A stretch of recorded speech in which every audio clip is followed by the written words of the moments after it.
देखिए जबरदस्ती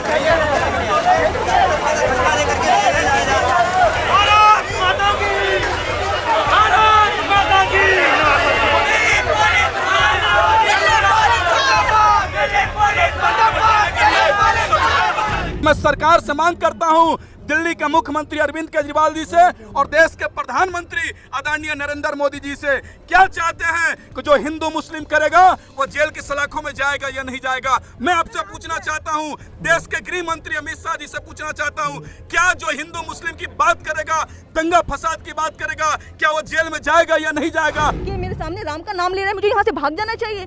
राम ऐसे तो नहीं थे, आपने भी राम के बारे में पढ़ा होगा, हमने भी स्कूल में राम के बारे में पढ़ा। राम कहीं से भी ऐसे नहीं थे जिस तरह आपने उन्हें बना दिया है। किस तरह से इस देश के स्टेट ने इस देश में खुली आज़ादी दे दी है हिंदुत्ववादियों को कि वो आए, लोगों मुसलमानों की लिंचिंग करें, उनके घर जलाएं, पोग्राम्स करें, राइट्स करें। तो आज जंतर मंतर पे जो हुआ शायद उसी को विडंबना कहते हैं। विडंबना यानी संडे को एक प्रदर्शन हुआ था जिसमें भड़काऊ भाषण लगाए गए। उन भाषणों के बारे में, उस प्रदर्शन के बारे में दिल्ली पुलिस को कुछ पता ही नहीं चला, लेकिन आज उसके खिलाफ एक शांतिपूर्ण प्रदर्शन होना था, इसके बारे में दिल्ली पुलिस को पता चल गया। उस घटना के बाद अगले दिन एक एफआईआर दर्ज की गई जो अज्ञात लोगों पे दर्ज की गई।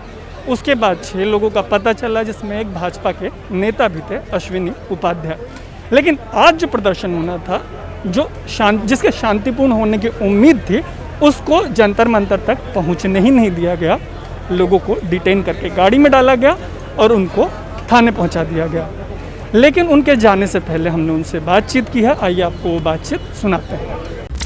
हम चाहते हैं हम सब यहाँ पे मिलजुल कर रहे हैं। जिस तरह पे यहाँ पे आपने देखा होगा, परसों देखो जैसे नारे लगाए गए थे, ठीक है, तो यहाँ पर जितने भी लोग खड़े हैं वहाँ पर देश के गद्दारों जैसे नारे लगे थे, ठीक है। इस तरह से नारों से सिर्फ मुसलमानों के लिए नहीं था, ठीक है, ये सबके लिए तक चेतावनी थी। आपने देखा होगा परसों एक पत्रकार के बारे में आपने भी सुना होगा, ठीक है। अभी तक तो मुसलमानों से कहा जा रहा था कि आप चिल्लाओ, ठीक है, आप के नारे दीजिए। परसों एक पत्रकार को रोक लिया गया, वो तो हिंदू था ना, नीची जाति का था, उचित मेरे को नहीं पता, ठीक है, हिंदू था ना। आप उसको एक भीड़ में रोक लेते हो, उससे बोलते हो कि आप राम राम बोलो, ठीक है। वो क्यों राम राम बोले? क्या राम राम दिखान? क्या राम नाम इतने भयानक इंसान भगवान थे? क्या उनका व्यक्तित्व जो था इतना खतरनाक था कि आजकल कोई भी राम का नाम अगर सुनता है तो उसके दिल में खौफ बैठ जाए कि मेरे सामने राम का नाम ले रहा है, मुझे यहाँ से भाग जाना चाहिए।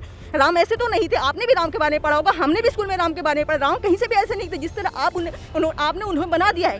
व्यापार, मुसलमानों का व्यापार बंद करो। क्यों बंद करो भाई? क्या हम यहाँ पर क्या किराएदार हैं, भाड़े वैसे आए हैं? नहीं, हम इंडिया में बाय चांस नहीं है, हम बाय चॉइस है। यहाँ पर हम यहाँ पर वो क्या था, खुल गया छिमछिम वाला दरवाजा। जब आज़ादी की लड़ाई लगी उसके बाद कोई खुल गया छिमछिम का दरवाज़ा नहीं था कि हम दरवाज़ा बंद हो गया, हम यहाँ पे अटक गए, हम यहाँ पे रुक गए। नहीं, हम बाय चॉइस यहाँ पर रुके थे, बाय चांस नहीं रुके थे। यहाँ पर टारगेट सिर्फ मुसलमान नहीं है, यहाँ पर हर वो इंसान टारगेट है जो सरकार की नीतियों को नहीं मानता है। जो सरकार मीडिया के लोग देख रहे हैं किस तरह सांप्रदायिक नारे लगाए जाते हैं, तो उनको बिना परमिशन के भी प्रोटेस्ट करने दिया जाता है। और एक मुसलमान अगर नारे नहीं भी लगाता है, अगर वो कुछ भी करता है, ठीक है, अगर आपके पास से गुजर भी जाता है, आपको शक होता है, आप उस पर NSA लगा देते हो, आप उस पर UAPA लगा देते हो, आपके साथ बहुत सारे केसेस होंगे।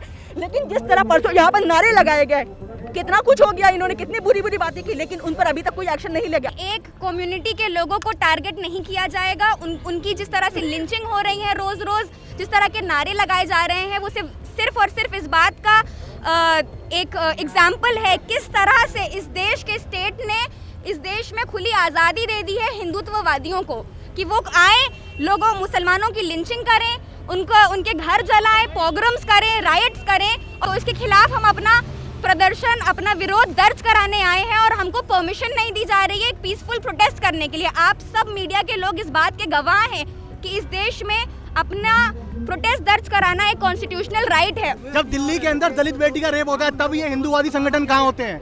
तब ये क्यों सड़कों पे नहीं उतरते न्याय दिलाने की मांग को लेकर? तब ये लोग कहाँ गायब होते हैं?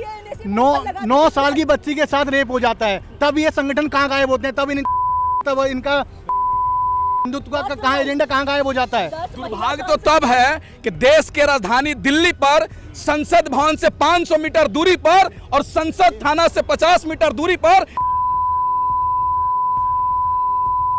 के लोग आकर चिल्लाते हैं।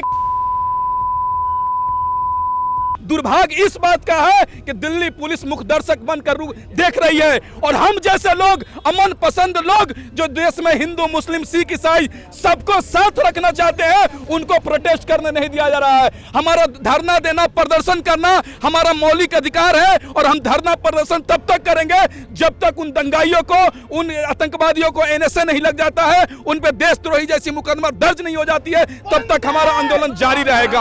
आप बताइए ना, आप बताइए, एक कौम को टारगेट किया जा रहा है। यह सिद्ध होता है कि यह सरकार 7 वर्ष में कोई काम नहीं किया है, बस हिंदू मुस्लिम के नाम पर चुनाव लड़ना चाहती है। और मैं सरकार से मांग करता हूं, दिल्ली के मुख्यमंत्री अरविंद केजरीवाल जी से और देश के प्रधानमंत्री आदरणीय नरेंद्र मोदी जी से, क्या चाहते हैं कि जो हिंदू मुस्लिम करेगा वो जेल की सलाखों में जाएगा या नहीं जाएगा? मैं आपसे पूछना चाहता हूं, देश के गृह मंत्री अमित शाह जी से पूछना चाहता हूं, क्या जो हिंदू मुस्लिम की बात करेगा, दंगा फसाद की बात करेगा, क्या वो जेल में जाएगा या नहीं जाएगा? मैं आपसे पूछना चाहता हूं, एक देश के आम नागरिक होने के नाते। आपने प्रदर्शन में शामिल लोगों की बातें भी सुनी और ये भी देखा कि उनको किस तरीके से गाड़ियों में ठूस कर भेज दिया गया, एक बेसिक प्रोटेस्ट भी नहीं करने दिया गया। दोनों घटनाओं के बारे में हमने आपको जानकारी दी। एक संडे की घटना थी जिसमें भड़काऊ भाषण दिए गए। पुलिस ने जब पहले इसका संज्ञान लिया तो उसे ये तक पता नहीं था कि वो कौन लोग हैं या वो क्या कर रहे थे। अज्ञात लोगों के खिलाफ एफआईआर दर्ज की गई, बाद में 6 लोगों को गिरफ्तार किया गया। लेकिन ये घटना जो उसके विरोध में थी, जो एक शांतिपूर्ण प्रदर्शन, संभवतः एक शांतिपूर्ण प्रदर्शन होता, उसको रोक दिया गया, उसको सप्रेस कर दिया गया।